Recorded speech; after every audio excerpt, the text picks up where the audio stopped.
अस्सलाम वालेकुम dear students, welcome to pass MDCAT preparations. Dear student, जैसा कि हमने एक सीरीज स्टार्ट की हुई है आप लोगों के साथ फिजिक्स के एमडी कैट न्यू सिलेबस के अकॉर्डिंग मैं आप लोगों के साथ लेक्चर शेयर कर रहा हूं। इससे पहले मैंने आप लोगों को फर्स्ट ईयर के चैप्टर्स करवा दिए हैं सारे। सिर्फ हमारे दो चैप्टर्स रह चुके हैं, वो भी आप लोगों को मैं एंड पे करवा दूंगा, जिनमें एक थर्मोडायनामिक्स वाला चैप्टर है, एक फ्लूइड डायनामिक्स वाला है। और इसके साथ डियर स्टूडेंट्स अभी हमने सेकंड ईयर फिजिक्स का कोर्स स्टार्ट किया हुआ है जो कि इलेक्ट्रोमैग्नेटिक इंडक्शन वाला आज हमारा चैप्टर है। इससे पहले डियर स्टूडेंट मैं आपको इलेक्ट्रोस्टैटिक भी करवा चुका हूं, करंट इलेक्ट्रिसिटी भी करवा चुका हूं और इलेक्ट्रोमैग्नेटिज्म भी। पूरी कंप्लीट इन तमाम लेक्चर्स की प्लेलिस्ट मैं इसी वीडियो में एंड स्क्रीन लगा दूंगा, वो आप लोगों ने लाजमी देखनी है। तो डियर स्टूडेंट्स, ये हमारा यूनिट 11 है, न्यू सिलेबस के अकॉर्डिंग इलेक्ट्रोमैग्नेटिक इंडक्शन है। इससे पहले वाले चैप्टर में हमने सीखा था कि करंट से कैसे मैग्नेटिक फील्ड पैदा होता है। तो आज हम मैग्नेटिक फील्ड के चेंज से करंट को पैदा करेंगे, that is called electromagnetic induction. तो डियर स्टूडेंट्स, अगर आप लोग हमारे एमडी कैट के बैचेस को ज्वाइन करना चाहते हैं तो आप इस दिए गए कॉन्टैक्ट नंबर पर व्हाट्सएप करके हमारे बैचेस को भी ज्वाइन कर सकते हैं। हमारे एमडी कैट के लिए जो न्यू बैच है वो जुलाई के एंड पे स्टार्ट होने जा रहा है, तो उसकी डिटेल्स भी आप इसमें ले सकते हैं इस कॉन्टैक्ट नंबर पे राब्ता करके। डियर स्टूडेंट्स, 1820 के अंदर ऑस्टिन ने डिस्कवर किया था कि इलेक्ट्रिक करंट से मैग्नेटिक फील्ड प्रोड्यूस होता है, और ये पूरा चैप्टर इलेक्ट्रोमैग्नेटिज्म हमने प्रीवियस लेक्चर्स के अंदर मैंने आपको करवाया था। इसके बाद हेनरी और माइकल फैराडे, ये दो साइंटिस्ट है डियर स्टूडेंट, जिन्होंने इस चीज पे वर्किंग की कि अगर करंट से मैग्नेटिक फील्ड पैदा होता है तो मैग्नेटिक फील्ड के चेंज करने से ईएमएफ भी प्रोड्यूस होनी चाहिए। EMF dear students potential difference होता है बेसिकली। ईएमएफ पहले प्रोड्यूस होती है, तो उसके बाद फिर हमें जो करंट है डियर स्टूडेंट्स वो आपको हमें करंट जो है वो मिलना स्टार्ट हो जाता है। ठीक है, तो ये डियर स्टूडेंट बड़ा इंपॉर्टेंट चैप्टर है, आप लोगों ने इसको बड़ी कंसंट्रेशन के साथ समझना है। इलेक्ट्रोमैग्नेटिक इंडक्शन डियर स्टूडेंट्स क्या होता है? बैटरी के बगैर करंट को पैदा करना, विदाउट बैटरी करंट इंड्यूस करना, that is called electromagnetic induction. तो फिर बैटरी के बगैर हम करंट कैसे पैदा करेंगे डियर स्टूडेंट? मैग्नेटिक फील्ड को चेंज करके। जहां पर भी ये मैग्नेटिक फील्ड चेंज होता है इसके लिए एक टर्म यूज की जाती है, मैग्नेटिक फ्लक्स का चेंज होना। बेसिकली मैग्नेटिक लाइंस जो किसी भी कंडक्टर में से पास करती हैं वो मैग्नेटिक फ्लक्स होता है। तो जिस जगह भी मेरा बेटा मैग्नेटिक फ्लक्स चेंज हो रहा होगा ना, वहां पे आपको ईएमएफ मिल जाएगी। अब ईएमएफ क्या होती है? पोटेंशियल का डिफरेंस। जब दो जगह पे पोटेंशियल का डिफरेंस आ जाएगा तो डेफिनेटली करंट फ्लो करेगा। तो पहले ईएमएफ इंड्यूस होती है, उसके बाद इंड्यूस करंट हमें मिलता है। तो डियर स्टूडेंट्स, इंड्यूस करंट और इंड्यूस ईएमएफ, सबसे पहले इंड्यूस्ड ईएमएफ पैदा होगी यानी पोटेंशियल डिफरेंस पैदा होगा, और वो क्यों होगा? मैग्नेटिक फ्लक्स के चेंज होने की वजह से। जैसे ही ईएमएफ इंड्यूस होगी उसके बाद हमारे पास इंड्यूस करंट आ जाएगा। तो ये आप लोगों ने याद रखना है मेरा बेटा। जो इंड्यूस करंट होता है और जो कॉइल की रेजिस्टेंस होती है जिसमें से आप लोग मैग्नेटिक फ्लक्स को चेंज कर रहे होते हैं, इनकी प्रोडक्ट हमेशा कांस्टेंट रहती है। फॉर एग्जांपल, आपको ये कॉइल नजर आ रही है, ये बार मैग्नेट जब मैं इस कॉइल के करीब लेकर जाऊंगा तो इसमें से ज्यादा मैग्नेटिक लाइंस पास करेंगी, और यही बार मैग्नेट जब मैं कॉइल से दूर लेकर जाऊंगा तो इसमें से कम मैग्नेटिक लाइंस पास करेंगी। तो ये मैग्नेटिक लाइंस चेंज होने की वजह से यानी मैग्नेटिक फ्लक्स चेंज होने की वजह से इसमें इंड्यूस ईएमएफ पैदा होती है। जो ये इंड्यूस ईएमएफ या पोटेंशियल का डिफरेंस है, या तो मैग्नेटिक फ्लक्स के इंक्रीज होने की वजह से होता है या डिक्रीज होने की वजह से होता है। अगर मैग्नेटिक लाइन सेम रहेंगी, मैग्नेटिक फ्लक्स सेम रहेगा, चेंज नहीं होगा, तो फिर इंड्यूस करंट भी पैदा नहीं होगी। ठीक है, तो जैसे अब आपको ये कॉइल नजर आ रही है, इसको हमने एक बार आप देख सकते हैं मैग्नेट के अंदर रखा हुआ है। तो जब हम इसके अंदर से मैग्नेटिक फ्लक्स चेंज करेंगे तो इसमें इंड्यूस करंट पैदा होगा। अब इंड्यूस ईएमएफ पैदा होने के बाद इंड्यूस करंट मेरा बेटा उस वक्त पैदा होता है जब क्लोज पाथ प्रोवाइड करते हैं हम कॉइल को या सर्किट को। तो ये जो इंड्यूस करंट होता है और ये जो कॉइल की रेजिस्टेंस होती है, इनकी प्रोडक्ट हमेशा कांस्टेंट रहती है, और ये जो कांस्टेंट होता है इसी को हम इंड्यूस्ड ईएमएफ कहते हैं। इस चीज को आप लोगों ने नोट रखना है। पहले इंड्यूस्ड ईएमएफ पैदा होती है, उसके बाद इंड्यूस करंट आता है। ये मेरा बेटा इंपॉर्टेंट चीज है। अब ये जो इंड्यूस करंट है ये किन किन चीजों पे डिपेंड करती है? ठीक है, इसको आप इंक्रीज कर सकते हैं। स्ट्रॉन्गर मैग्नेटिक फील्ड यूज करेंगे तो डेफिनेटली इंड्यूस करंट इंक्रीज होगा। लूप को आप मैग्नेटिक फील्ड में फास्टर मूव करवाएंगे तो फिर भी हमारे पास मैग्नेटिक जो इंड्यूस करंट है वो इंक्रीज होगा। इसके अलावा अगर आप कॉइल्स के नंबर ऑफ टर्न्स को बढ़ा बढ़ा देंगे, कॉइल्स के नंबर ऑफ टर्न्स बढ़ाने की वजह से मैग्नेटिक फ्लक्स का लिंकेज बढ़ेगा और आपके पास इंड्यूस्ड ईएमएफ बढ़ जाएगी। एरिया अगर आप लोग लूप का बढ़ाते हैं मेरा बेटा, तब भी उसमें से मैग्नेटिक फ्लक्स ज्यादा चेंज होगा, तो इंड्यूस्ड ईएमएफ हमारे पास आ जाएगी। इसी तरह डियर स्टूडेंट्स, अगर आप स्पीड लूप की बढ़ा देते हैं मैग्नेटिक फील्ड के अंदर, ज़ाहिर है स्पीड बढ़ाने की वजह से उसमें से मैग्नेटिक फ्लक्स ज्यादा चेंज होगा और उसमें ईएमएफ पैदा हो जाएगी। मेरे बेटे याद रखें, जो लूप की रेजिस्टेंस होती है उसका करंट के साथ इनवर्स रिलेशन है। अगर आप लूप की रेजिस्टेंस बढ़ाएंगे तो डेफिनेटली उसमें जो इंड्यूस करंट है वो कम हो जाएगा, ठीक है, इनमें इनवर्स रिलेशन होता है। मगर इनकी जो प्रोडक्ट होती है वो क्या रहती है, आई और आर की कांस्टेंट रहती है, and that constant called induced EMF.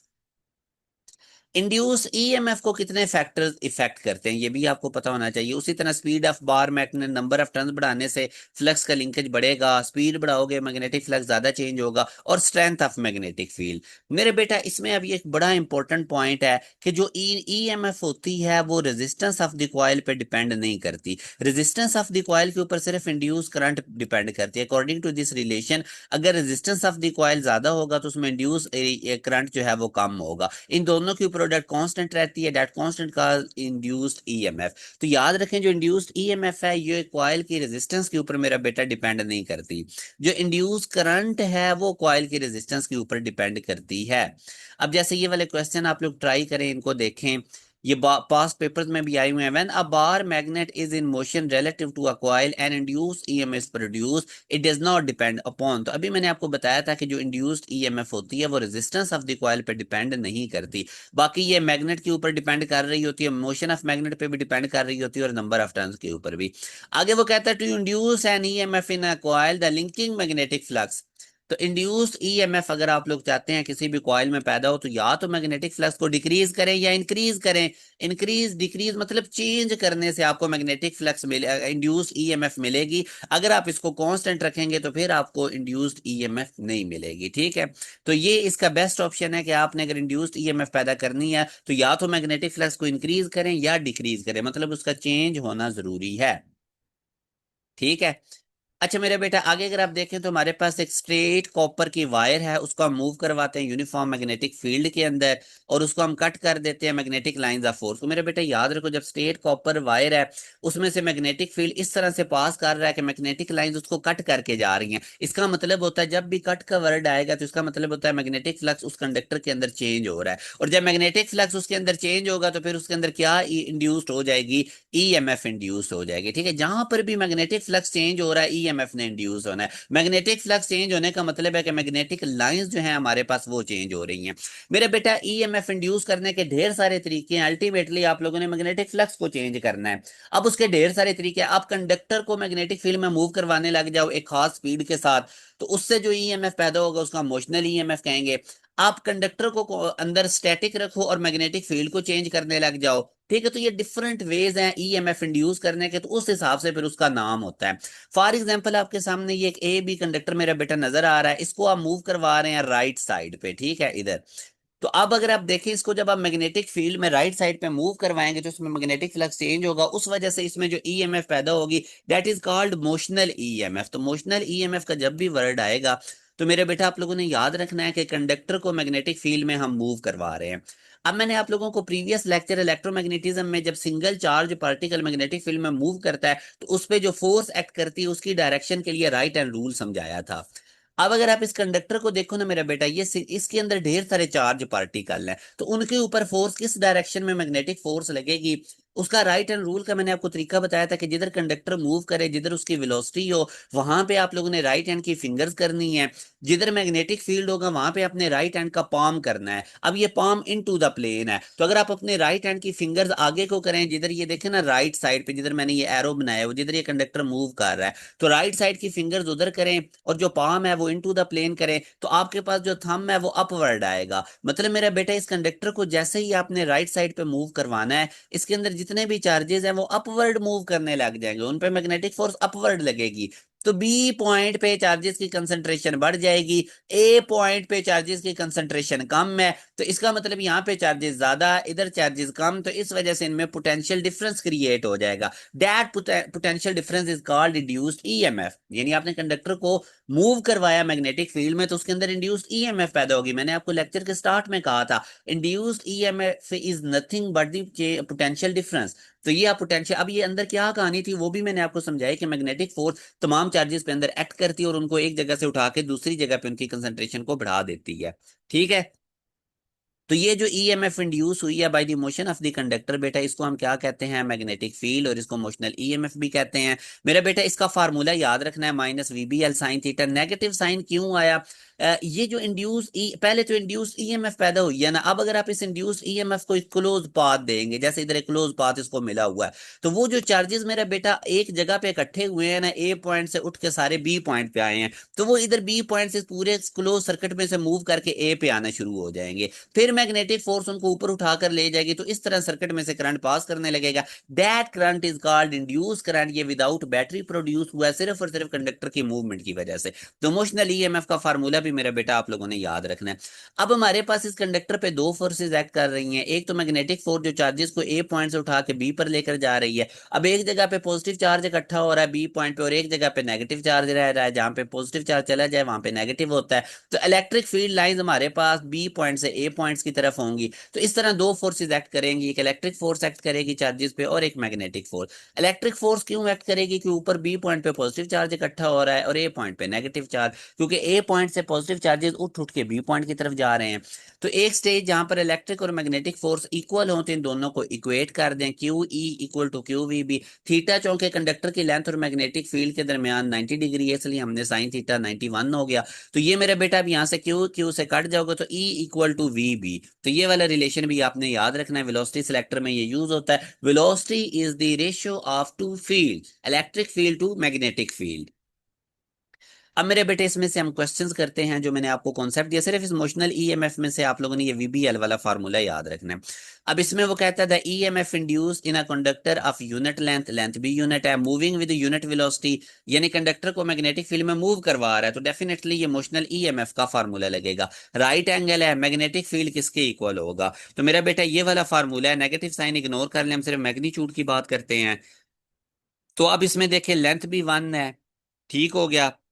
Length हमारे पास क्या है 1, और थीटा हमारे पास कितना है 90 डिग्री, ठीक है। तो ये अगर मैं देखूंगा तो वेलोसिटी भी उसकी कितनी है, यूनिट, यूनिट वेलोसिटी 1।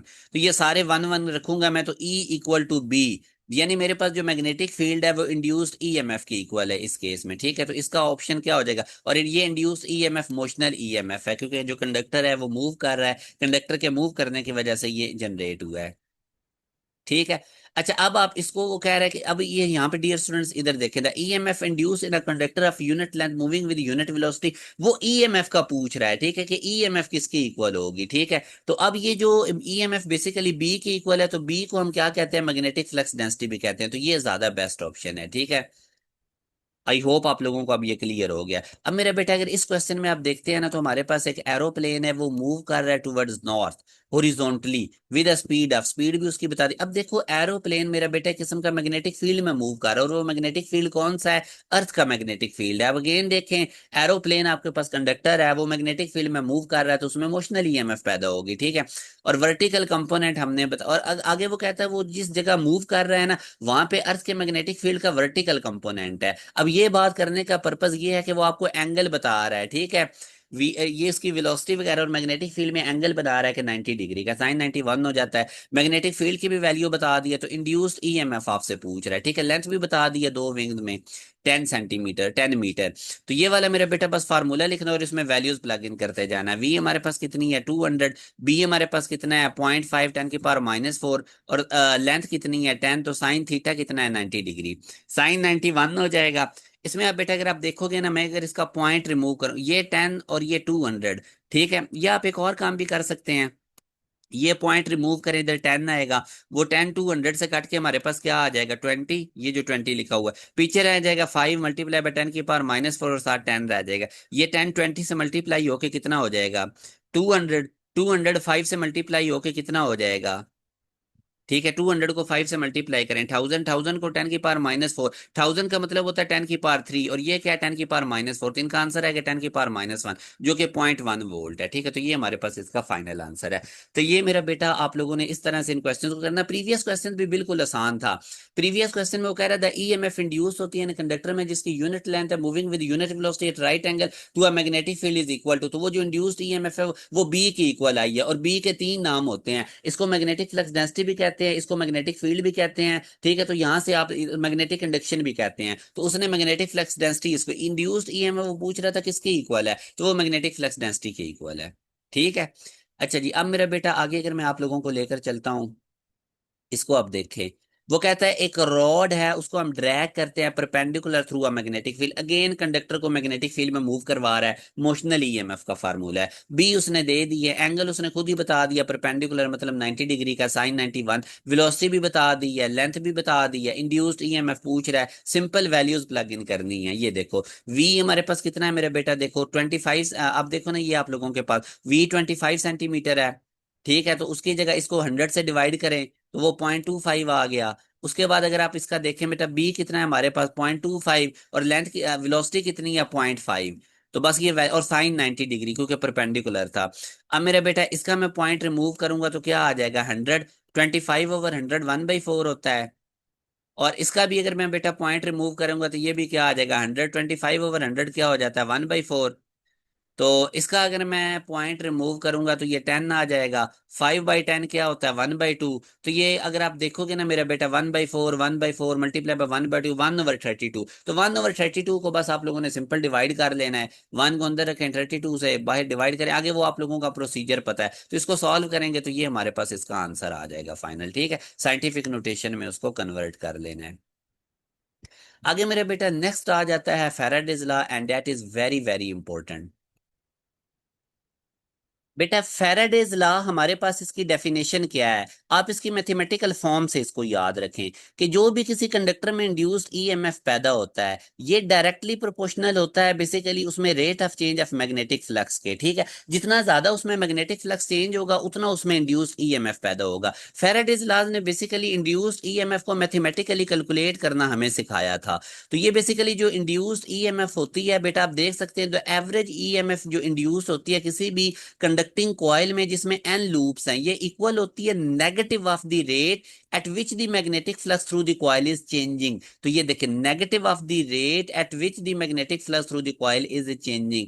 तो ये इंड्यूस्ड ईएमएफ इसके इक्वल होती है। ठीक है मेरे बेटा, आगे अगर आप देखो ना, V equal to I R होता है, ये वाला भी हमने रिलेशन पढ़ा हुआ है। V किसके इक्वल होता है, आई आर के। और V की जगह हम क्या लिख सकते हैं, इंड्यूस्ड ईएमएफ भी लिख सकते हैं। इंड्यूस्ड ईएमएफ किसके इक्वल आ जाएगा, आई आर के। ठीक है, तो अब यहाँ पे आप लोग इंड्यूस्ड ईएमएफ की जगह आई आर लिख दें। लेट्स सपोज के नंबर ऑफ टर्न्स कॉइल के अंदर 1 है। ठीक है, तो यहां से ये रिलेशन आया। अब करंट हमें पता है चार्ज पर यूनिट टाइम होता है, इसको ये इससे रिप्लेस कर दें। और आगे delta flux over delta T है, ये डेल्टा टी से कट जाएगा। तो यहाँ पे अब मेरा बेटा आप देखो, ये आर मल्टीप्लाई हो रहा है और ये डेल्टा फ्लक्स के नीचे जाकर क्या हो जाएगा, डिवाइड। तो ये वाला रिलेशन भी आपको पता होना चाहिए कि हमारे पास किस तरह से इसके रिलेशंस बन सकते हैं। ठीक है, अब यहाँ पे ना मेरा बेटा ये मतलब चार्ज निकालने का रिलेशन है। इधर आप एक और चीज मेरे बेटा याद रखें, आपके पास दो तरह की कॉइल होती है, एक सर्कुलर कॉइल होती है और एक स्क्वायर कॉइल होती है। अब ये डिपेंड करता है कि एमसीक्यूज में वो कौन सी कॉइल जो है वो मेंशन कर रहा है।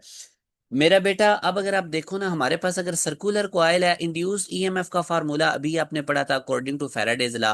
और मैग्नेटिक फ्लक्स आपको पता है बी ए के इक्वल होता है। अगर तो सर्कुलर कॉइल है तो एरिया सर्कल का होता है पाई आर स्क्वायर, उससे रिप्लेस कर दें। तो ये वाला फार्मूला आप इंड्यूस्ड ईएमएफ के लिए यूज करेंगे अगर सर्कुलर कॉइल के अंदर से मैग्नेटिक फ्लक्स चेंज होके इंड्यूस्ड ईएमएफ पैदा हो रही है। और अगर हमारे पास स्क्वायर कॉइल है, स्क्वायर होता है जिसकी चारों साइड्स इक्वल होती हैं, तो अगेन इंड्यूस्ड ईएमएफ का formula according to Faraday's law है N delta flux over delta T. Flux होता है बी ए के इक्वल, मगर यहाँ पे अब अपने एरिया की जगह लेंथ स्क्वायर, क्योंकि दो साइड्स को मल्टीप्लाई करेंगे तो हमारे पास एरिया आएगा स्क्वायर कॉइल का। तो अगर स्क्वायर के अंदर से मैग्नेटिक फ्लक्स चेंज होकर इंड्यूस्ड ईएमएफ पैदा हो रही है तो उसके लिए इंड्यूस्ड ईएमएफ का ये फार्मूला यूज करेंगे, N B L square over delta T. तो ये फॉर्म्स भी मेरा बेटा आपको इनकी याद होनी चाहिए, निकला ये फैराडेज लॉ की ही मैथमेटिकल इक्वेशन से है। ठीक है, तो अभी मैं आप लोगों को इसमें से प्रैक्टिस करवाता हूँ। जैसे इधर देखो, वो कहता है कि an EMF induced in a wire subjected to changing magnetic field. एक वायर है, उसके अंदर से मैग्नेटिक फील्ड चेंज हो रहा है। अब वो जो मैग्नेटिक फील्ड चेंज हो रहा है ना, उसका उसने ग्राफ बनाया हुआ है विद रिस्पेक्ट टू टाइम। ये देखे ना, ये अब आप लोगों को एक ग्राफ, ये चेंज हो रहा है, मैग्नेटिक फील्ड पहले ऊपर जा रहा है, फिर टाइम के साथ नीचे आ रहा है, फिर नेगेटिव में जा रहा है। तो ये चेंज ऑफ मैग्नेटिक फील्ड का उसने टाइम के साथ ग्राफ बनाया हुआ है। The magnetic induction B of this value varies with time, वो ग्राफ में उसने बताया हुआ है, at which point the induced EMF is maximum. मेरे बेटा पहले एक चीज याद रखना, इंड्यूस ईएमएफ का अगर आप फार्मूला देखो ना, तो N one delta flux over delta T है। तो यहाँ से मैं फ्लक्स को बी ए से भी अगर रिप्लेस कर दूं, ठीक है, तो यहाँ से मेरे बेट एरिया तो कॉइल का फिक्स होता है, तो इंड्यूस्ड ईएमएफ डायरेक्टली प्रोपोर्शनल होती है rate of change of magnetic field के। ये जो रेट ऑफ चेंज किसी भी चीज का होता है ना मेरा बेटा, ये बेसिकली स्लोप होता है। अब स्लोप हम कैसे निकालते हैं? स्लोप को निकालने के बेटा आप एक तो तरीकाकार होता है कि वाई वाली क्वांटिटी को एक्स वाली क्वांटिटी से डिवाइड कर दें, स्लोप आ जाएगा। और इसको हम टेंजेंट की मदद से भी, अगर ग्राफ बना होगा तो किसी भी पॉइंट पे टेंजेंट ड्रॉ करें, उसका जो स्लोप होगा वो उस पॉइंट पे हमारे पास इंड्यूस्ड ईएमएफ होगी। अगर कभी भी आपको बी और टी के दरमियान ग्राफ गिवन है, जिस तरह से इधर गिवन है, तो आप इस कर्व के ऊपर किसी भी पॉइंट पे इंड्यूस्ड ईएमएफ निकालना चाहते हैं, तो ये मेरे बेटा जो इंड्यूस्ड ईएमएफ है, ये basically slope of this graph की इक्वल होगी, स्लोप ऑफ टेंजेंट। ठीक है, उस पॉइंट पे आप टेंजेंट ड्रॉ करें तो वहां से आपने उसका स्लोप देख लेना है। ठीक है, तो ये इंड्यूस्ड ईएमएफ जो बी और टी के दरमियान ग्राफ बना हुआ है उसके स्लोप के डायरेक्टली प्रोपोर्शनल है। मेरे बेटा स्लोप जो होता है ना, कोई भी अगर कर्व है, जैसे ये कर्व है, तो स्लोप इस तरह, टेंजेंट इस तरह ड्रॉ करते हैं। ये पीक पे पॉइंट है ना, तो इसके ऊपर ये मैंने टेंजेंट ड्रॉ कर दिया। ठीक है, अब हॉरिजॉन्टल अगर लाइन होगी तो उसका स्लोप मेरा बेटा जीरो होता है। स्लोप अगर मैं आपको समझाऊं ना, तो ये बेसिकली एक लाइन है। ठीक है, तो इसने ओरिजेंटल डिस्टेंस भी कवर किया है और इसने वर्टिकल डिस्टेंस भी कवर किया है। तो ये जो वर्टिकल डिस्टेंस और हॉरिजॉन्टल डिस्टेंस की रेशियो होती है ना, मैं वर्टिकल डिस्टेंस को y कह लेता हूँ, मैं हॉरिजॉन्टल डिस्टेंस को x कह लेता हूँ। तो ये जो y ओवर x है ना मेरा बेटा, ये मेरे पास स्लोप होता है। ठीक है, तो याद रखें, अब हॉरिजॉन्टल लाइन है, उसमें y वाला पार्ट तो हो गई नहीं, तो इसलिए उसकी स्लोप जीरो। और इसी तरह अगर इस पॉइंट पे मैं टेंजेंट ड्रॉ करता हूँ, ये वाला पॉइंट, तो इस टेंजेंट, ये वर्टिकल लाइन होगी। टेंजेंट एक ऐसी लाइन होती है जो कर्व को सिर्फ एक पॉइंट पे टच करती है। तो अब ये वर्टिकल लाइन है, और वर्टिकल लाइन में अगर आप देखें तो अब इसमें हॉरिजॉन्टल वाला हिस्सा है ही नहीं। एक्स की जगह जीरो पुट करूंगा, वाई ओवर जीरो इन्फिनिटी हो जाएगा। तो वर्टिकल लाइन का मेरा बेटा स्लोप अनडिफाइन होता है, मैक्सिमम, और हॉरिजॉन्टल लाइन का स्लोप जीरो होता है। अगेन देखें, जब भी आपको मैग्नेटिक फील्ड और टाइम के दरमियान ग्राफ बना हुआ मिल रहा है, आपसे इंड्यूस्ड ईएमएफ पूछ रहा है, तो आपको पता होना चाहिए इस ग्राफ, इस बीटी ग्राफ की जो स्लोप है वो इंड्यूस्ड ईएमएफ होगी। अब वो अपने स्लोप कैसे निकालनी है, उस पॉइंट पे टेंजेंट ड्रॉ करना है। अब या तो वो टेंजेंट हॉरिजॉन्टल लाइन होगी या वर्टिकल लाइन होगी। अब वो आपसे पूछ रहा है इंड्यूस्ड ईएमएफ मैक्सिमम कब होगी। इंड्यूस्ड ईएमएफ उस वक्त मैक्सिमम होगी बीटी ग्राफ के उस पॉइंट पे जहां पे टेंजेंट वर्टिकल होगा, क्योंकि अगर टेंजेंट वर्टिकल होगा तो उसका स्लोप अनडिफाइन होगा, अभी मैंने आपको बताया। अब चेक कर लो, ए पॉइंट पे, ए ये वाला पॉइंट है, तो इधर वर्टिकल नहीं होगा टेंजेंट, ये थोड़ा सा इंक्लाइंड होगा, आप देख सकते हैं इस तरह करके आएगा। ठीक है, इसी तरह आगे वो बी पॉइंट कह रहा है, तो बी पॉइंट के ऊपर भी अगर आप देखो तो आपका जो स्लोप है वो फुल वर्टिकल नहीं है, इंक्लाइंड होगा ऐसे। इसी तरह सी पॉइंट पे आप वो कह रहा है, तो सी पॉइंट ये है, इधर अगर आप टेंजेंट ड्रॉ करोगे तो ये बिल्कुल वर्टिकल है। वर्टिकल लाइन का स्लोप हमारे पास अनडिफाइन होता है, मतलब स्लोप मैक्सिमम, स्लोप मैक्सिमम का मतलब है इंड्यूस्ड ईएमएफ मैक्सिमम। तो सी पॉइंट पे इंड्यूस्ड ईएमएफ मैक्सिमम होगी। उसके अलावा किस पॉइंट पे होगी? ओ पॉइंट पे। ओ पॉइंट पे भी अगर आप इस कर्व पे टेंजेंट ड्रॉ करेंगे तो इस तरह से आएगा। टेंजेंट ने बेसिकली इस कर्व को एक पॉइंट पे कट करना है, टच करना है, टच। तो ये इसी तरह, अब इस तरह की अगर कर्व है ना, इस तरह, तो इधर ऊपर इस तरह टेंजेंट आएगा और नीचे इस तरह टेंजेंट आएगा इधर को। ठीक है, तो यहाँ पे अब ये इसको टच कर रहा है इस जगह पे। ठीक है, तो अब वर्टिकल लाइन है तो इसका स्लोप इन्फिनिटी होगा, मतलब हमारे पास इंड्यूस्ड ईएमएफ जो है वो क्या होगी? मैक्सिमम। तो यहाँ पे मेरा बेटा मैंने आपको बता दिया। उसके बाद अब आगे अब देखें, वो कहता है if the magnetic flux link with a loop varies eight the rate of 1 weber पर मिनट द इंड्यूस्ड ईएमएफ। ठीक है, तो हमारे पास जो मैग्नेटिक फ्लक्स है वो अगर लूप के साथ क्या कर रहा है, लिंक कर रहा है इस रेट के साथ, तो इंड्यूस्ड ईएमएफ कितनी होगी? इंड्यूस्ड ईएमएफ का मेरा बेटा ये वाला फार्मूला है। ठीक है, इंड्यूस्ड ईएमएफ क्या होती है? Flux per unit time. ठीक है, तो अब वो कह रहा है कि उसने आपको डायरेक्ट बता दिया है, फ्लक्स का चेंज उसने आपको बता दिया है। फ्लक्स कितना है? रेट ऑफ चेंज है फ्लक्स कितना है? 1 वेबर पर मिनट। तो इंड्यूस्ड ईएमएफ पूछ रहा है, तो मिनट को सेकंड में कर लेते हैं, 1 मिनट में 60 सेकंड होते हैं, तो 1/60 वेबर पर सेकंड, और ये हमारे पास वेबर पर सेकंड वोल्ट की इक्वल होता है। ठीक है, तो ये मेरा बेटा 1/60 हमारे पास इसका आंसर आएगा इंड्यूस्ड ईएमएफ का। बिल्कुल सिंपल सा क्वेश्चन था, rate of change of magnetic flux उसने दे दिया है, वेबर पर मिनट में आप उसको सेकंड में कर लें तो वो आप लोगों के पास उतनी आ जाएगी इंड्यूस्ड ईएमएफ। आगे वो कहता है एक कॉइल है उस 500 स्क्वायर लूप। अब ये स्क्वायर की फॉर्म में कॉइल है, याद करें मैंने आपको बताया था कि अगर स्क्वायर की फॉर्म में कॉइल आ जाए या रेक्टेंगुलर कॉइल हो तो उसमें इंड्यूस्ड ईएमएफ के फार्मूलाज मैंने रिकॉल करवाए थे।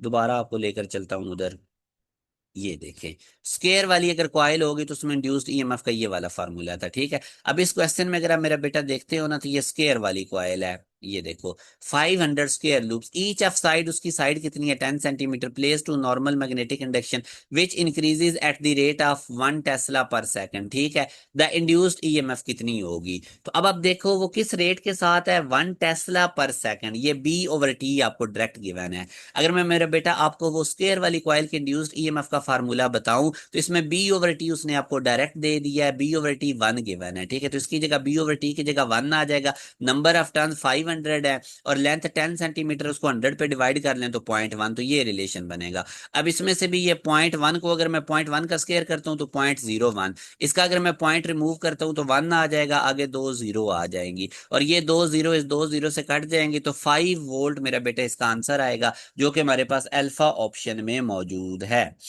अच्छा जी, उसके बाद आगे अब इस क्वेश्चन में आप देखें, वो कहता है कि एक लूप है, उसमें 5 टर्न्स हैं, वायर के subjected to place in magnetic field भी, the area of loop shrinks at constant rate.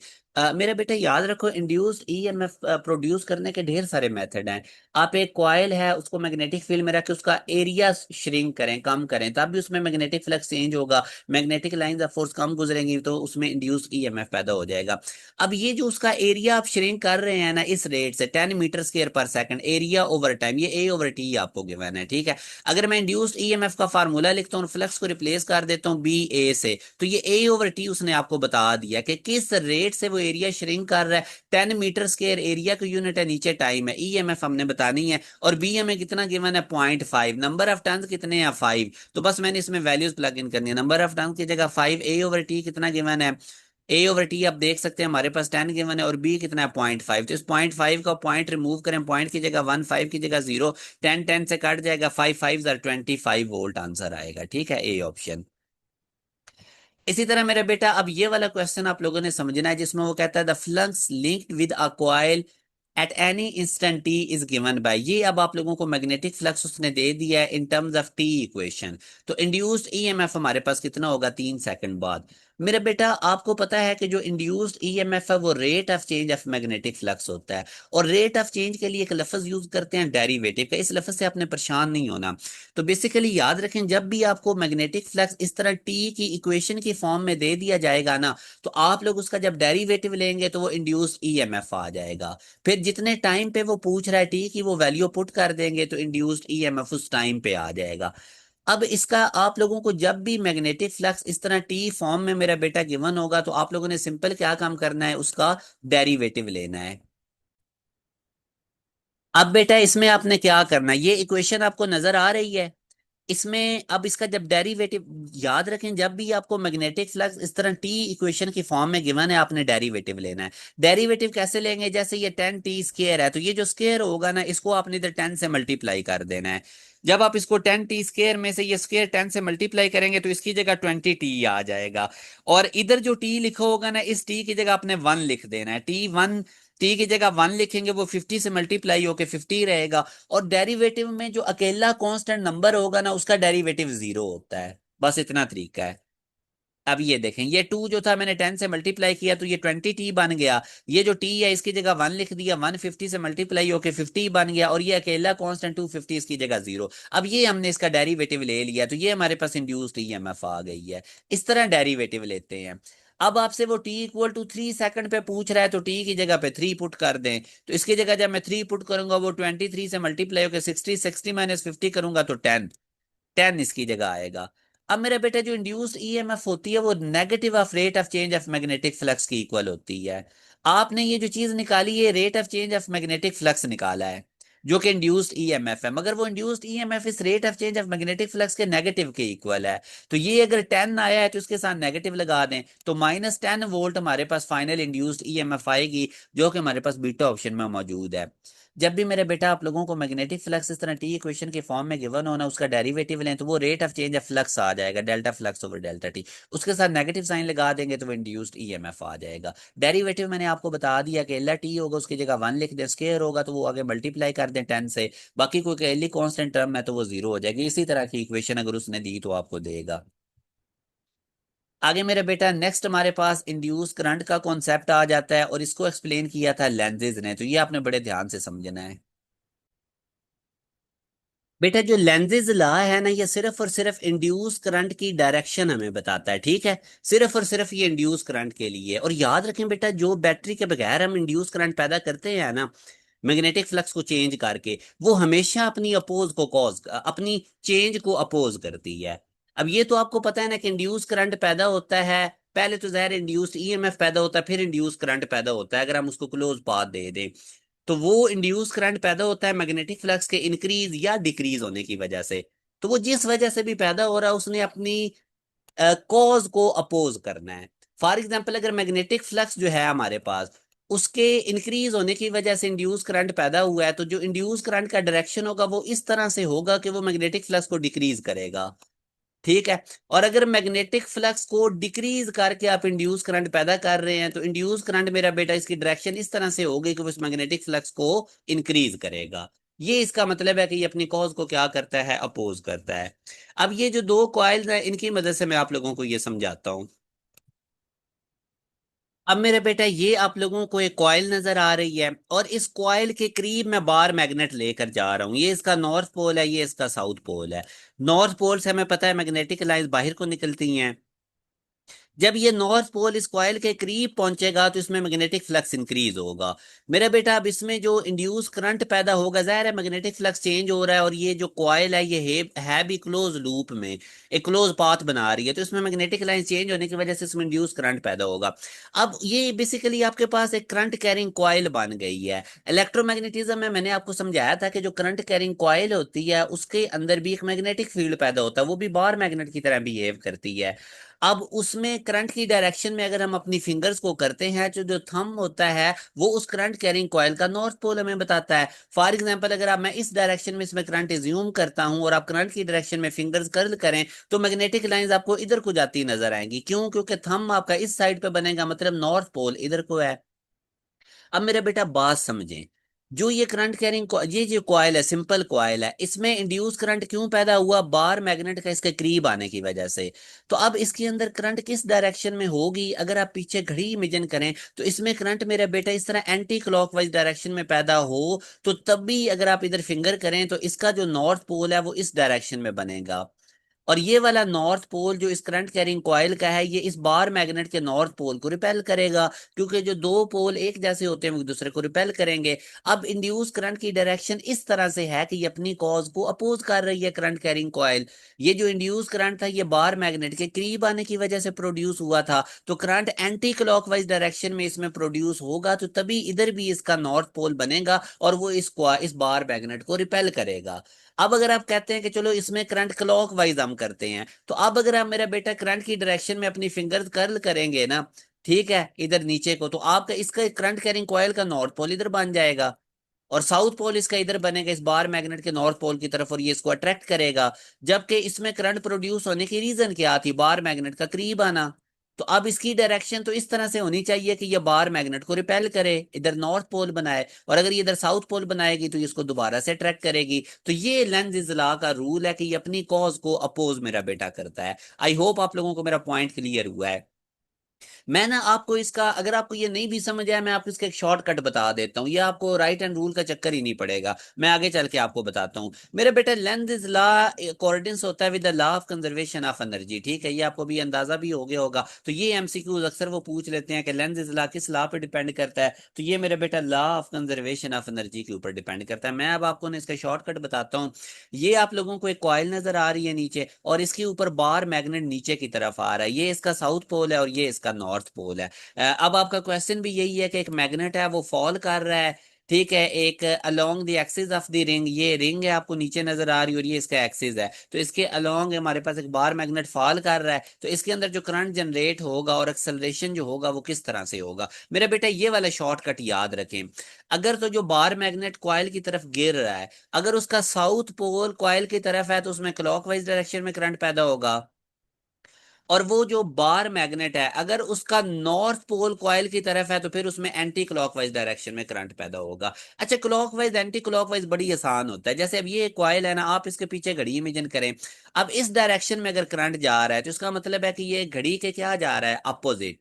Clock के क्या जा रहा है, अपोजिट, तो एंटी क्लॉकवाइज। और अगर यही इस कॉइल के अंदर है, मैं आपको दोबारा कॉइल बना के देता हूँ, अगर यही वाली कॉइल है और इस डायरेक्शन में करंट जा रहा है, ठीक है, इस डायरेक्शन में, तो ये क्लॉक के अलोंग जा रहा है, तो ये क्लॉकवाइज है। ठीक है, एंटी क्लॉकवाइज और क्लॉकवाइज तो ऐसे हम देखते हैं। अच्छा जी मेरा बेटा, ये अब आप लोगों ने शॉर्टकट याद कर लिया जो मैंने आपको। अब देखो ना, इससे कोई left and right and rule का चक्कर ही नहीं है। अब मुझे बताओ, ये जो बार मैग्नेट इस कॉइल में गिर रहा है, तो इस कॉइल में किस डायरेक्शन में करंट पैदा होगा? तो शॉर्टकट क्या है, साउथ पोल अगर कॉइल की तरफ है तो क्लॉकवाइज करंट पैदा होगा। तो इस बार मैग्नेट का साउथ पोल इस करंट की तरफ है, तो इसमें इस कॉइल की तरफ है, तो इसमें करंट किस डायरेक्शन में पैदा होगा, क्लॉकवाइज। और क्लॉकवाइज ये घड़ी की डायरेक्शन है करंट, ठीक है, फ्लो करने की। तो इस तरह इसमें क्लॉकवाइज, तो एक तो हमें पता चल गया इसमें क्लॉकवाइज करंट पैदा होगा। ये सी और डी ऑप्शन तो नहीं हो सकते क्योंकि इनमें एंटी क्लॉकवाइज लिखा हुआ है, ठीक है। अब मसला रह गया एक्सेलरेशन का, कि ये जो बार मैग्नेट है, क्या ये ग्रेविटी के एक्सेलरेशन से गिरेगा, उससे कम एक्सेलरेशन में गिरेगा, या उससे ज्यादा में? तो मेरा बेटा, अभी मैंने बताया था कि इंड्यूस करंट अपनी कॉज को अपोज करता है। तो अब इसकी कॉज क्या है, बार मैग्नेट का गिरना कॉइल की तरफ। तो जो कॉइल का इंड्यूस करंट है वो इस बार मैग्नेट को रिपेल करेगा, अपनी कॉज को अपोज करेगा, ठीक हो गया। तो आप देख भी सकते हैं क्लॉकवाइज डायरेक्शन में करके, तो ये हमारे पास अगर आप देखेंगे तो इसका ऊपर साउथ पोल बनेगा, साउथ साउथ को रिपेल करेगा। तो अब जाहिर है, अगर ये पहले जी एक्सेलरेशन से नीचे बार मैग्नेट आ रहा है, जब नीचे कॉइल में इंड्यूस करंट पैदा होगा तो वो तो इसको पुश करेगी, मतलब इसको ऊपर अपनी कॉज को अपोज करने के लिए रिपेल करेगी। तो जी एक्सेलरेशन खुद ही देख लें, अब ये जी से आएगा या जी से कम एक्सेलरेशन से आएगा? तो ये जी से कम एक्सेलरेशन से आएगा, क्योंकि जो नीचे इंड्यूस करंट है वो इसको अपनी कॉज को अपोज कर रही है, इसको पुश कर रही है। तो ये हमारे पास बीटा इसका राइट आंसर है। अब इससे ज्यादा मैं आपको आसान नहीं करके दे सकता कि अगर आपके पास बार मैग्नेट का साउथ पोल कॉइल की तरफ है तो उसमें क्लॉकवाइज डायरेक्शन में करंट पैदा होगा, और अगर नॉर्थ पोल उसके करीब है तो फिर हमारे पास क्या होगा, एंटी क्लॉकवाइज डायरेक्शन में करंट प्रोड्यूस होगा, ठीक है। और अगर उस कॉइल के अंदर कोई कट आ गया तो फिर तो ज़ाहिर इंड्यूस करंट पैदा ही नहीं होगा, बार मैग्नेट जी एक्सेलरेशन से गिरेगा नीचे। और अगर उसमें कोई कट नहीं, क्लोज लूप है, तो फिर चूंकि जो कॉइल है उसने अपनी कॉज को अपोज करना है, अगर बार मैग्नेट उसकी तरफ गिर रहा है तो ये उसको रिपेल करेगी, मतलब वो जी से लेस एक्सेलरेशन से नीचे गिरेगा। आगे मेरे बेटा, अब आप खुद ये देख सकते हैं, ये वाला क्वेश्चन, ये नॉर्थ पोल जब आप इस कॉइल के अंदर लेकर आएंगे इस कॉइल से, तो अब कॉज क्या है, इंड्यूस करंट की बार मैग्नेट का इस कॉइल के करीब आना। तो ये जो कॉइल है ये बार मैग्नेट को अपने से क्या करेगी, दूर करेगी, तो गेट डिस्प्ले अवे हो जाएगी बार मैग्नेट से, ठीक है। तो यही वाला इसका आंसर होगा। अच्छा जी, उसके बाद अब आगे अगर मेरा बेटा आप देखें ना, तो ये म्यूचुअल इंडक्शन का टॉपिक इसी के साथ इंटरलिंक करता है, इसको आपने बिल्कुल भी स्किप नहीं करना। ये इंतहाई इंपॉर्टेंट टाइप है, इंपॉर्टेंट टॉपिक है, इसको तवज्जो से समझना है। बेटा, म्यूचुअल इंडक्शन से भी हम ईएमएफ ही पैदा करते हैं, ये भी इंड्यूस्ड ईएमएफ पैदा करने का एक मेथड है। अब इसमें होता क्या है, दो कॉइल्स होती हैं, ठीक है, ट्रांसफार्मर में भी ऐसे ही होता है। एक कॉइल बैटरी के साथ अटैच होती है और साथ एक रियोस्टैट होता है। रियोस्टैट की मदद से ना हम करंट की वैल्यू को चेंज करते हैं। इस कॉइल को हम कहते हैं प्राइमरी कॉइल। इसके साथ एक और कॉइल होती है, उसके साथ सिर्फ गैल्वानोमीटर लगा होता है। अब मेरे बेटा, हम करते क्या है, प्राइमरी कॉइल कौन सी है, कॉइल है, बैटरी या साथ एक रियोस्टैट है, रियोस्टैट की मदद से हम इसके करंट की वैल्यू चेंज करेंगे। तो इस कॉइल में करंट चेंज करने से ना हमें इस सेकेंडरी कॉइल जिसके साथ सिर्फ गैल्वानोमीटर लगा हुआ उसमें हमें करंट मिल जाता है, विदाउट बैटरी। तो इसको हम कहते हैं म्यूचुअल इंडक्शन, के म्यूचुअल आपस में वह इंडक्शन हो रही है। असल में बेटा, अब आप लोगों ने याद रखना, बेसिकली इस प्राइमरी कॉइल में क्या होता है कि जो आप इसमें करंट चेंज करते हैं उस हिसाब से इसमें मैग्नेटिक फ्लक्स चेंज होता है, ठीक है। यानी आप प्राइमरी कॉइल में करंट चेंज करते हैं, करंट कैरिंग कॉइल की वजह से मैग्नेटिक फील्ड पैदा होता है, वो इस दूसरी कॉइल के साथ लिंक कर जाता है। अब जब जैसे जैसे आप करंट की वैल्यू चेंज करेंगे इसमें मैग्नेटिक फ्लक्स चेंज होगा, और वो चेंज साथ वाली कॉइल के साथ लिंक करेगी। तो इसमें भी मैग्नेटिक फ्लक्स चेंज होने की वजह से क्या हो जाएगा, करंट इंड्यूस हो जाएगा। तो ये मेरे बेटे याद रखें, प्राइमरी कॉइल का जो करंट है वो डायरेक्टली प्रोपोर्शनल है सेकेंडरी कॉइल के नंबर ऑफ टर्न्स के, और उसमें जो फ्लक्स हर, अब देखो ना, अगर एक टर्न में फ्लक्स फाई एस है तो एन टर्न में कितना फ्लक्स हो जाएगा, एन फाई।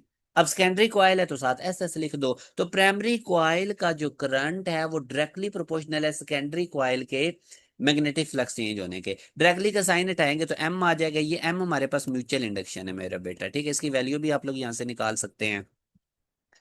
उसके बाद अब एम हमारे पास एक कांस्टेंट ऑफ प्रोपोर्शनलिटी है, ये म्यूचुअल इंडक्टेंस है टू कॉइल्स का, ये आपको पता होना चाहिए। ये नंबर ऑफ टर्न्स पे डिपेंड करता है दोनों कॉइल्स के, ठीक है। जितने ज्यादा टर्न्स होंगे उतना फ्लक्स का लिंक ज्यादा होगा। Area of cross section coils का कितना है, ज्यादा दूर नहीं होनी चाहिए, करीब करीब होनी चाहिए, तभी मैग्नेटिक फ्लक्स का लिंक ज्यादा होगा। और नेचर ऑफ कोर मटेरियल ये इंपॉर्टेंट है, जो कॉइल है वो आयरन, सॉफ्ट आयरन का मटेरियल अगर आप यूज करेंगे ना तो फिर मैग्नेटिक फ्लक्स ज्यादा लिंक करेगा। इसी की जगह अगर स्टील यूज करेंगे तो उतना नहीं करेगा। तो ये मेरा बेटा फाइनल इक्वेशन है कि जो सेकेंडरी कॉइल में इंड्यूस्ड ईएमएफ होता है वो डायरेक्ट प्रोड्यूस होता है, वो डायरेक्टली प्रोपोर्शनल है प्राइमरी कॉइल के rate of change of current के। डायरेक्टली का साइन हटाएंगे तो एम आएगा, ठीक है। तो इस इक्वेशन को आप लोगों ने याद रखना है। म्यूचुअल इंडक्टेंस का आप यहाँ से यूनिट भी निकाल सकते हैं। ये जो सारी टर्म है ना, प्राइमरी कॉइल का rate of change of current, इसको आप सेकेंडरी कॉइल के इंड्यूस्ड ईएमएफ से जाकर डिवाइड करें। अब इंड्यूस्ड ईएमएफ का यूनिट हमें पता है वोल्ट है, और करंट पर यूनिट टाइम इसका एम्पेयर पर सेकंड, ठीक है। तो ये एम्पेयर पर सेकंड इस तरह से हो जाएगा, और ये बटे का बटा सेकंड ऊपर चला जाएगा तो वोल्ट सेकंड पर एम्पेयर हमारे पास आ जाएगा ऐसे, ठीक है। वोल्ट सेकंड पर एम्पेयर, इसको हम हेनरी भी कहते हैं।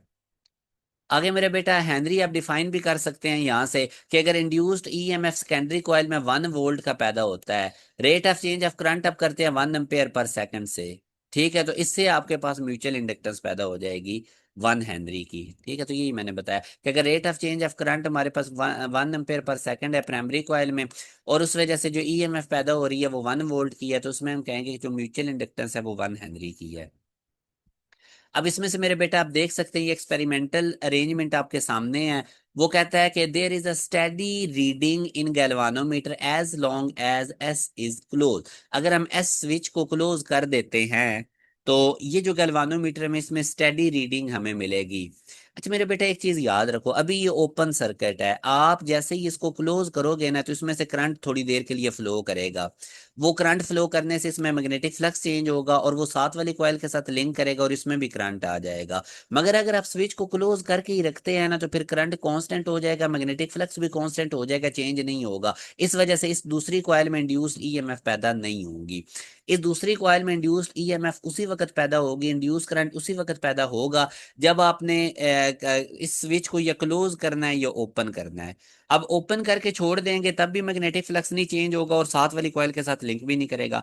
आप इसको क्लोज करके छोड़ देंगे तब भी करंट कांस्टेंट हो जाएगा, मैग्नेटिक फ्लक्स कांस्टेंट हो जाएगा, वो साथ वाली कॉइल के साथ भी कांस्टेंट लिंक करेगा। तो इस वजह से हमारे पास इंड्यूस्ड ईएमएफ नहीं पैदा होगी। इंड्यूस करंट उसी वक्त पैदा होता है जब चेंज आता है मैग्नेटिक फ्लक्स, और वो कब आएगा, जब हम स्विच को ओपन या क्लोज करेंगे। तो डेल्टा राइट आंसर है। अब इसमें मेरा बेटा वो कहता है कि हमारे पास दो कॉइल्स हैं, एक पी है और एक क्यू है, और उनके ऊपर लार्ज नंबर ऑफ टर्न्स हैं। When switch S is close, जब हम स्विच एस को क्लोज करते हैं तो जो पॉइंटर है गलवानोमीटर का वो डिफ्लेक्ट हो जाता है लेफ्ट की तरफ। ये जो गलवानोमीटर का पॉइंटर है ना, ये इधर लेफ्ट की तरफ डिफ्लेक्ट हो जाता है जब हमने स्विच को क्लोज किया। To make the pointer deflect towards the right, तो ज़ाहिर है अगर आप चाहते हैं कि गलवानोमीटर राइट साइड पे डिफ्लेक्ट हो तो आप लोगों ने स्विच को ओपन कर देना है, क्योंकि जब ज़ाहिर है अब हम क्लोज करेंगे तो मैग्नेटिक फ्लक्स के इंक्रीज होने की वजह से करंट प्रोड्यूस होगा इस कॉइल में। और जब आप उस स्विच को क्लोज करें जब आप इस स्विच को ओपन करेंगे तो फिर इस कॉइल में मैग्नेटिक फ्लक्स के डिक्रीज होने की वजह से करंट पैदा होगा, और इन दोनों करंट्स की डायरेक्शन आपस में क्या होगी, अपोजिट होगी, ठीक है। तो ये आप लोगों ने नोट रखना है। अच्छा उसके बाद ये सेल्फ इंडक्शन भी उसी तरह ही है, उसमें दो कॉइल्स थी, एक कॉइल में आप करंट चेंज करते तो उससे मैग्नेटिक फ्लक्स चेंज होता था और वो साथ वाली कॉइल के साथ लिंक करता था। अब सेल्फ इंडक्शन में क्या होगा कि एक सिंगल कॉइल है, उसी के अंदर आपने करंट चेंज करना है, उसी में मैग्नेटिक फ्लक्स चेंज होगा और उसी में इंड्यूस्ड ईएमएफ पैदा होगी। इसको हम कहते हैं सेल्फ इंडक्शन। यानी ये जो करंट है ये डायरेक्टली प्रोपोर्शनल है इसके दरमियान फ्लक्स के, इस कॉइल में एक टर्न में फ्लक्स 5 है तो एन टर्न में कितना हो जाएगा टोटल फ्लक्स N5। डायरेक्टली का साइन हटाएंगे तो कैपिटल एल आएगा, ये हमारे पास सेल्फ इंडक्शन है, जिस तरह वहां पे कैपिटल एम म्यूचुअल इंडक्शन था, ठीक है। तो उसी तरह इसके ये किन किन फैक्टर्स पे डिपेंड करता है, नंबर ऑफ टर्न्स के ऊपर, एरिया कॉइल्स का कितना है, और नेचर ऑफ कोर मटेरियल, वो सॉफ्ट आयरन कोर हमने यूज करनी होती है। फाइनल इक्वेशन जिस तरह उसमें बनी थी ना, सेकेंडरी कॉइल में इंड्यूस्ड ईएमएफ थी -m delta I P over delta T. तो इसमें चूंकि एक ही कॉइल है तो rate of change of current जितना होगा उतनी इस कॉइल में इंड्यूस्ड ईएमएफ पैदा होगी। ठीक है, इसके ये रेट के डायरेक्टली प्रोपोर्शनल है। सेल्फ इंडक्टेंस की भी यहाँ से आप डेफिनेशन कर सकते हैं, एल को सेपरेट कर लें तो ये बेसिकली इंड्यूस्ड ईएमएफ कितना पैदा होता है rate of change of current करने से। ठीक है, तो ये रेशियो होती है बेसिकली इंड्यूस्ड ईएमएफ की to the rate of change of current की, और इसका यूनिट भी उसी तरह वोल्ट सेकंड पर एम्पेयर है जिस तरह मैंने आपको लास्ट टाइम कैलकुलेट करके दिया। इसमें मेरे बेटा ये जो नेगेटिव साइन है ये आपको समझने वाला है। नेगेटिव साइन मैंने आपको पहले भी एक्सप्लेन किया कि जो इंड्यूस करंट की डायरेक्शन है वो अपनी कॉज को अपोज करेगी। ठीक है, इसीलिए ये जो सेल्फ इंड्यूस्ड ईएमएफ है इसको हम बैक ईएमएफ भी कहते हैं। ये इंपॉर्टेंट टाइप का कॉन्सेप्ट है, इसको आप लोगों ने याद रखना है, बिल्कुल लेंजेज लॉ के अकॉर्डेंस है। ठीक है, अगर आप करंट को इंक्रीज करते हैं तो इंड्यूस्ड ईएमएफ, अब देखो ना आपके पास इंड्यूस्ड ईएमएफ ये क्यों पैदा हुई है, मैं इसको जरा रेज करता हूँ, ये पॉइंट आप समझ लें।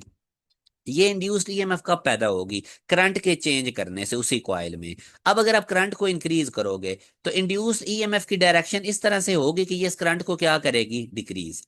पहला पॉइंट हो गया क्लियर। इंड्यूस्ड ईएमएफ कॉइल में कब पैदा होगी, जब करंट ने चेंज होना है। चेंज का मतलब है या इंक्रीज होगी या डिक्रीज होगी, उस हिसाब से इस इंड्यूस करंट की डायरेक्शन हम डिसाइड करेंगे। अगर तो करंट इंक्रीज हो रहा है तो इंड्यूस्ड ईएमएफ इस डायरेक्शन में ये करंट होगा कि ये इस करंट को डिक्रीज करेगा। और अगर आप जो करंट है उसको डिक्रीज करके इंड्यूस ईएमएफ पैदा कर रहे हैं तो फिर ये जो इंड्यूस ईएमएफ है ये उसको क्या करेगा, इंक्रीज करने की कोशिश करेगा। इसके इंड्यूस करंट की डायरेक्शन इस तरह से होगी। तो यही चीज मैंने इधर बताई है, this is exactly in accordance with the law of Lenz's law. If current is increased in induced EMF will be opposite to that of battery, and if current is decrease then the induced EMF will add the battery. अब जाहिर है आपने coil के साथ एक battery लगाई हुई है, क्योंकि सेल्फ इंड्यूस्ड ईएमएफ में आपके पास क्या होती है, एक कॉइल होती है, उसी कॉइल में ही आपने करंट इंक्रीज या डिक्रीज करके इंड्यूस्ड ईएमएफ पैदा करनी है।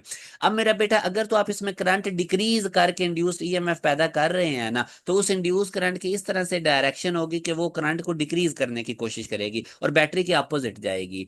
और अगर आप इसके अंदर करंट को इंक्रीज कर रहे हैं, मतलब ये कि इस कॉइल के अंदर आपने करंट को क्या बढ़ा के इसमें इंड्यूस्ड ईएमएफ पैदा कर रहे हैं, तो इंड्यूस्ड ईएमएफ की डायरेक्शन करंट बैटरी के अपोजिट जाएगी ताकि वो उस करंट को क्या करे, डिक्रीज। और अगर मेरा बेटा आपने करंट को डिक्रीज करके इसमें इंड्यूस्ड ईएमएफ पैदा की है तो इंड्यूस्ड ईएमएफ जो है वो बैटरी के करंट के साथ मिलेगा ताकि उसको बढ़ाए। तो ये आप लोगों ने इसमें बस याद रखना है, यानी एक ही कॉइल है उसी में आपने करंट को इंक्रीज करके डिक्रीज करके ईएमएफ पैदा करनी है, और उस ईएमएफ इंड्यूस करंट ने अपनी कॉज को अपोज करना है। ठीक है, और ये जो इंडक्टर होते हैं ये रेजिस्टर्स की तरह ही बिहेव करते हैं।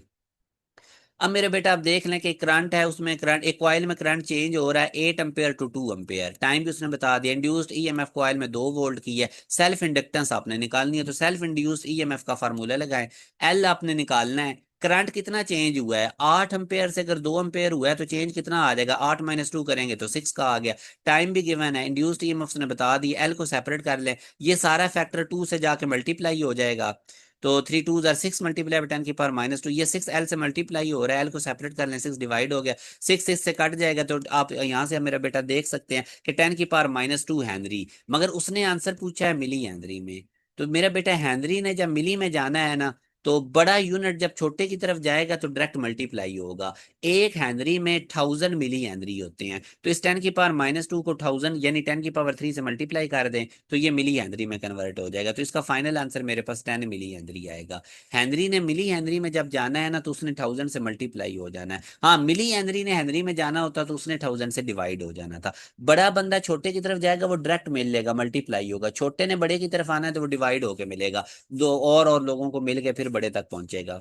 ठीक है, उसके बाद मेरा बेटा ये अल्टरनेटिंग करंट भी इसके साथ लिंक है। मेरी बात ध्यान से समझो, इंड्यूस्ड ईएमएफ का टॉपिक है और इंड्यूस्ड ईएमएफ जनरेटर भी प्रोड्यूस कर रहा होता है। Induced EMF motional induction, self induction, इन सब से प्रोड्यूस हो रही है। Motional EMF, mutual induction, self induction, इनसे प्रोड्यूस हो रही है। तो अल्टरनेटिंग करंट जनरेटर को आपने किसी सूरत भी मिस नहीं करना। मेरा बेटा अल्टरनेटिंग करंट एक ऐसा डिवाइस होता है जो मैकेनिकल एनर्जी को कन्वर्ट करता है इलेक्ट्रिकल एनर्जी में। आपने देखा होगा कि इसकी शाफ्ट को रोटेट करने के लिए हमें मैकेनिकल एनर्जी देते हैं और आगे उससे हमें बिजली मिलती है, यानी इलेक्ट्रिकल एनर्जी। ठीक है, और इसकी जो आउटपुट होती है वो साइन वेव की तरह होती है अल्टरनेटिंग करंट की। मेरे बेटे इसका जो प्रिंसिपल है ये भी Faraday's law of electromagnetic induction पे काम करता है, क्योंकि इसमें एक कॉइल होती है वो मैग्नेटिक फील्ड में रोटेट करती है, जैसे कि आपको ये नजर आ रहा है। उसमें मैग्नेटिक फ्लक्स चेंज होता है, मैग्नेटिक फ्लक्स चेंज होने की वजह से उसमें इंड्यूस करंट पैदा हो जाता है और दैट इज इलेक्ट्रोमैग्नेटिक इंडक्शन।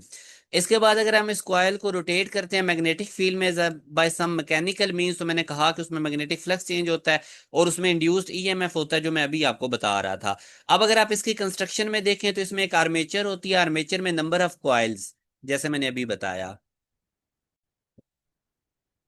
मेरे बेटे ये जो नंबर ऑफ कॉइल्स है ना आपको नजर आ रही रेक्टेंगुलर शेप की, इसको हम कहते हैं आर्मेचर। ठीक हो गया। नंबर ऑफ कॉइल्स होती हैं, उनको हमने एक आयरन सिलेंडर के ऊपर इन्होंने लगाया होता है, तो ये हमारे पास ये इलेक्ट्रोमैग्नेट इनको प्रोवाइड किया जाता है। अमूमन इलेक्ट्रोमैग्नेट जो होता है वो आगे इसको मैग्नेटिक फील्ड प्रोड्यूस कर रहा होता है। स्लिप रिंग्स होती हैं और कार्बन बुर्शेस होती हैं। ठीक है, तो ये आप देख सकते हैं, ये स्लिप रिंग्स हैं। कार्बन बुर्शेस भी आपको नजर आ रहे हैं। ठीक है, ये रिंग्स नजर आ रही हैं, ये कार्बन बुर्शेस हैं एक्सटर्नल सर्किट से इसका कनेक्शन बनाने के लिए। तो ये कंस्ट्रक्शन है। जो बेटा हमें इंड्यूस्ड ईएमएफ मिलती है ना एसी जनरेटर से, उसका अलग फार्मूला, और वो नवाब साइन थीटा। याद रखो, मोशनल ईएमएफ का फार्मूला क्या था? Minus VBL sine theta. अब डिपेंड करता है कि आप इंड्यूस्ड ईएमएफ किस तरह से, किस सोर्स से पैदा कर रहे हैं, उस हिसाब से फार्मूलाज होते हैं। तो जनरेटर की जो ईएमएफ होती है मेरे बेटे, उसका नवाब साइन थीटा फार्मूला। एन से मुराद कॉइल के नंबर ऑफ टर्न, ओमेगा से एंगुलर फ्रीक्वेंसी उसकी, A area of coil, B extra magnetic field जो प्रोवाइड किया हुआ है। जितनी ज्यादा एंगुलर फ्रीक्वेंसी होगी, जितना तेजी से कॉइल मूव करेगी, उतना इंड्यूस्ड ईएमएफ ज्यादा पैदा होगा। ठीक है। और कॉइल अगर 90 डिग्री के एंगल बना रही होगी तो इंड्यूस्ड ईएमएफ मैक्सिमम हो जाएगी। मैक्सिमम इंड्यूस्ड ईएमएफ का फार्मूला नवाब है। और ये अगर मैं इस नवाब की जगह maximum induced EMF E not put कर दूंगा तो ये रिलेशन बनेगा। ठीक है, मैंने सिंपल नवाब की जगह ई नॉट पुट कर दिया, तो E equal to E naught sine theta. इसको आप ऐसे भी कह सकते हैं, I equal to I naught sine theta. तो ये दो रिलेशन मेरा बेटा आप लोगों ने याद रखने हैं। ठीक है, थीटा हमारे पास किसके इक्वल है? ओमेगा टी के। और ओमेगा की जगह आप 2 पाई एफ भी लिख सकते हैं। उसके बाद बेटा याद रखें, हमारे पास जो इंड्यूस्ड ईएमएफ या इंड्यूस करंट है ना, ये साइन का फंक्शन है। आप देख सकते हैं दोनों, इंड्यूस करंट का फार्मूला और ये इंड्यूस्ड ईएमएफ का, इन दोनों में साइन आ रहा है। और साइन का अगर आप ग्राफ बनाएंगे तो वो कुछ इस तरह से बनेगा। ठीक है। अब मेरे बेटा अगर आप देखो ना, हमारे पास जब कॉइल 0 डिग्री का एंगल बना रही होती है मैग्नेटिक फील्ड के साथ, तो इंड्यूस्ड ईएमएफ 0 होगा। जब 90 डिग्री का एंगल कॉइल बनाएगी तो इंड्यूस्ड ईएमएफ मैक्सिमम होगा, इंड्यूस करंट मैक्सिमम होगा। ये इंड्यूस करंट और एंगल का है। इसी तरह जब हमारे पास कॉइल मैग्नेटिक फील्ड के साथ एसी जनरेटर में 180 डिग्री का एंगल बनाएगी तो अगेन करंट 0 हो जाएगा। फिर नेगेटिव डायरेक्शन में करंट बढ़ेगा, फिर 360 डिग्री पे जाके दोबारा 0 हो जाएगा। तो ये डिफरेंट एंगल्स पे हमारे पास जो इंड्यूस करंट है उसकी वैल्यूज गिवन है। अब मेरे बेटा ये वाला क्वेश्चन है, इससे पहले आप लोगों ने एक और क्वेश्चन करना है। कि क्वेश्चन ये है कि जो कॉइल है वो मैग्नेटिक फील्ड के साथ कौन सा एंगल बनाए कि उसमें जो इंड्यूस ईएमएफ जनरेटर में पैदा हो वो मैक्सिमम इंड्यूस्ड ईएमएफ का हाफ हो। ये ई नॉट मैक्सिमम इंड्यूस्ड ईएमएफ है, इसका हाफ होनी चाहिए किस एंगल पे? तो मेरा बेटा सिंपल ईएमएफ और मैक्सिमम ईएमएफ के दरमियान ये रिलेशन आपको पता होना चाहिए। अब ये जो ई है ये मैक्सिमम का हाफ होनी चाहिए, ई नॉट बाई 2, किस एंगल थीटा पे? ई नॉट से कट जाएगा, साइन थीटा 1/2 की इक्वल है, किस एंगल पे साइन 1/2 वैल्यू देता है? और वो 30 डिग्री पे। अगर हमारे पास कॉइल मैग्नेटिक फील्ड के साथ 30 डिग्री का एंगल बनाएगी तो उसमें जो ईएमएफ पैदा होगी वो मैक्सिमम इंड्यूस्ड ईएमएफ का हाफ होगी। एक चीज ये याद रखें, इसमें अब वो कहता है कि क्या थीटा होना चाहिए, जो थीटा होगा पाए और 3 पाई/2 के दरमियान, यानी 180 और 270 डिग्री के दरमियान जब एंगल होगा तो इंड्यूस करंट कितना होगा? अब इंड्यूस करंट का ये रिलेशन आपसे वो पूछ रहा है पाए और 3 पाई/2, इसमें वो कह रहा है करंट क्या होगा। तो इस डायरेक्शन में जाते हुए करंट इंक्रीज हो रहा है मगर नेगेटिव डायरेक्शन में है। ठीक है, तो इंक्रीजिंग एंड नेगेटिव ये इंड्यूस करंट होगा। ठीक है, तो डिफरेंट एंगल्स पे आपसे वो करंट पूछ सकता है कि वो कितना होगा, ये आपको पता होना चाहिए। फिर वो कहता है the maximum value of induced EMF in a coil rotating in magnetic field does not depend upon. मैंने लेक्चर के शुरू में बताया था कि जो ईएमएफ है वो रेजिस्टेंस ऑफ द कॉइल पे डिपेंड नहीं करती। अब इंड्यूस्ड ईएमएफ के फार्मूला में देख लें, आपको रेजिस्टेंस नहीं नजर आ रहे, बाकी सारे फैक्टर्स हैं, एरिया भी, नंबर ऑफ टर्न, ये रोटेशनल फ्रीक्वेंसी बेसिकली ओमेगा है, इन सब पे ये डिपेंड करता है, रेजिस्टेंस पे इंड्यूस्ड ईएमएफ डिपेंड नहीं करती। आगे वो कहता है the only difference between construction of DC generator and AC generator, AC और डीसी में बेटा सिर्फ और सिर्फ हमारे पास जो डिफरेंस होता है ना वो कम्यूटेटर का होता है। डीसी जनरेटर में कम्यूटेटर होते हैं, इनको स्प्लिट रिंग भी कहते हैं। मतलब एक पूरी रिंग है ना, उसको आप हाफ कर दो तो ये स्प्लिट रिंग बन जाएगी। डीसी जनरेटर में चूंकि करंट की डायरेक्शन चेंज नहीं होती तो इसलिए हम स्प्लिट रिंग यूज करते हैं। तो ये मेरा बेटा आप लोगों को पता होना चाहिए। ठीक है, तो ये छोटी सी इंफॉर्मेशन है। अब ये वाला क्वेश्चन बड़ा इंपॉर्टेंट टाइप का है, इसको आप लोग पहले ट्राई करें। अब बेटा इसमें ना हमारे पास ये एक करंट कैरिंग लूप है जो आपको नजर आ रहा है, ये वाला, ठीक है। और ये एक मैग्नेटिक फील्ड में पड़ा हुआ है, इसकी करंट की डायरेक्शन भी उसने शो की हुई है, आप लोगों के सामने है। और वो कहता है करंट कैरिंग लूप है हमारे पास, वो poles of a magnet as shown in figure पड़ा हुआ है। The direction of the current वो भी उसने बता दी हुई है, ठीक है। अब वायर लूप विल टेंड, तो अब ये करंट कैरिंग लूप हमें पता है जब मैग्नेटिक फील्ड में रखते हैं तो वो रोटेट कर जाता है, तो वो पूछ रहा है ये क्लॉकवाइज रोटेट करेगा एंटी क्लॉकवाइज। तो वो तो हम पीछे घड़ी इमेजिन करेंगे अगर हम इसका डायरेक्शन को सही तरह से गेस कर पाए। तो ये मेरे बेटा अब आप लोगों ने बड़ा केयरफुली समझना है। आप इस पे लगाएंगे राइट हैंड रूल, मैं आपको पहले भी काफी दफा बता चुका हूँ। राइट हैंड रूल क्या तरीका कार है बेटा, अब पहले मैं इस साइड पे लगाता हूँ, जिधर करंट जा रही है ना उधर आप अपने राइट हैंड की फिंगर्स करें, और जो पाम है राइट हैंड का वो साउथ पोल की तरफ करें, क्योंकि मैग्नेटिक लाइंस ऑफ फोर्स अगर आप देखेंगे तो वो नॉर्थ पोल से साउथ पोल की तरफ जा रही हैं, ठीक है। तो पाम उधर करते हैं राइट हैंड का जिधर फील्ड की डायरेक्शन है, फील्ड हमारे पास साउथ पोल की तरफ है, तो साउथ पोल की तरफ पाम करें। और fingers into the mobile into the laptop, जिस तरह पे भी आप ये लेक्चर सुन रहे हैं, इनटू द प्लेन करें, यानी करंट ऊपर की तरफ है, मैं भी इस साइड पे लगा रहा हूँ। तो आप देखेंगे थंब आपका वर्टिकली डाउनवर्ड आएगा, तो इसका मतलब इस साइड पे वर्टिकली डाउनवर्ड फोर्स लगेगी, ठीक है, according to right hand rule. मैं DOWN डाउन लिख देता हूँ, आपको पता चल जाएगा। इसी तरह मेरा बेटा ये वाली जो साइड है ना, ये वाली और दूसरी, ये तो चूंकि पैरेलल हो जाएंगी फील्ड की लाइंस के, और साइन 0 0 यहाँ पे मैग्नेटिक फोर्स नहीं एक्ट करेगी। अब इस साइड के ऊपर आप magnetic force right hand rule लगाओ। फिंगर्स आप अपनी डाउनवर्ड करें अपनी तरफ, क्योंकि करंट नीचे की तरफ आ रहा है, और जो पाम है उसको आप साउथ पोल की तरफ करें, मैग्नेटिक लाइन नॉर्थ से साउथ, और अब थंब अपवर्ड आएगा, यानी इसके ऊपर फोर्स लग रही है अपवर्ड। मैं सिंपल ये राइट हैंड रूल के तहत ही कर रहा हूँ, मैंने इससे पिछले लेक्चर इलेक्ट्रोमैग्नेटिज्म में राइट हैंड रूल बड़ा डिटेल में समझाया हुआ है। अब आप खुद देखें, इस साइड पे अपवर्ड फोर्स लग रही है, इस पे डाउनवर्ड लग रही है, इस पे अपवर्ड लग रही है, तो ये जो आपकी कॉइल है ये कुछ इस तरह से रोटेट कर जाएगी। अब पीछे घड़ी इमेजिन करो तो ये एंटी क्लॉकवाइज है, तो ये हमारे पास रोटेट करेगी एंटी क्लॉकवाइज। ये मेरा बेटा आप लोगों को मैंने बता दिया, तो इस तरह से आप लोगों ने इसको देखना है। आगे वो बेटा कहता है the induce EMF AC generator में ई है, और अगर एंगुलर स्पीड हम 3 टाइम कर दें, ट्रेपेड का मतलब है 3 टाइम कर दें, तो इंड्यूस्ड EMF कितनी होगी, तो हमें पता है इंड्यूस्ड EMF ओमेगा के डायरेक्टली प्रोपोर्शनल है। अगर आप ओमेगा 3 टाइम करेंगे तो इंड्यूस्ड EMF भी बेटा 3 टाइम्स हो जाएगी। उसके बाद बेटा हमारे पास लास्ट टॉपिक आ जाता है MD कैट न्यू सिलेबस के अकॉर्डिंग ट्रांसफार्मर वाला। ट्रांसफार्मर मेरा बेटा याद रखें, इसका सिर्फ एक ही काम है कि वो जो इंड्यूस्ड EMF हमें पता है कैसे होती है, मैग्नेटिक फ्लक्स को चेंज करने से, इंक्रीज या डिक्रीज करने से, उस इंड्यूस्ड EMF को इंक्रीज या डिक्रीज करने के लिए अपनी जरूरत के अकॉर्डिंग हम ट्रांसफार्मर यूज करते हैं। आपने देखा होगा हमारे घरों में भी जो अल्टरनेटिंग करंट आ रहा है पीछे ट्रांसफार्मर होता है। अब जैसे अगर हमने मोबाइल को चार्ज करना है तो उसके अंदर भी ट्रांसफार्मर लगा होता है, क्योंकि जो घरों में वोल्टेज आ रहे हैं वो 220 वोल्ट है, मगर मोबाइल के चार्जर को वोल्टेज कम चाहिए, तो उसके चार्जर के अंदर ट्रांसफार्मर होता है ताकि वो वोल्टेज एडजस्ट करके जितने मोबाइल को चाहिए चार्ज होने के लिए उतने प्रोवाइड करे। तो ट्रांसफार्मर का सिर्फ यही काम है कि ये इंड्यूस्ड EMF को इंक्रीज करता है या डिक्रीज करता है अकॉर्डिंग टू दी कितनी हमें जरूरत है, ठीक है। तो ये इसका काम है। इसका प्रिंसिपल बेटा म्यूचुअल इंडक्शन होता है, ये मैंने आपको बताया था, इसमें दो कॉइल्स होती हैं, एक प्राइमरी कॉइल होती है और एक सेकेंडरी। जैसे आप देख भी रहे हैं प्राइमरी कॉइल के अंदर हम करंट को चेंज करते हैं तो हमें सेकेंडरी के अंदर इंड्यूस करंट मिलता है, ये इसका प्रिंसिपल है। और ये सिर्फ और सिर्फ AC सोर्स के ऊपर वर्क करता है।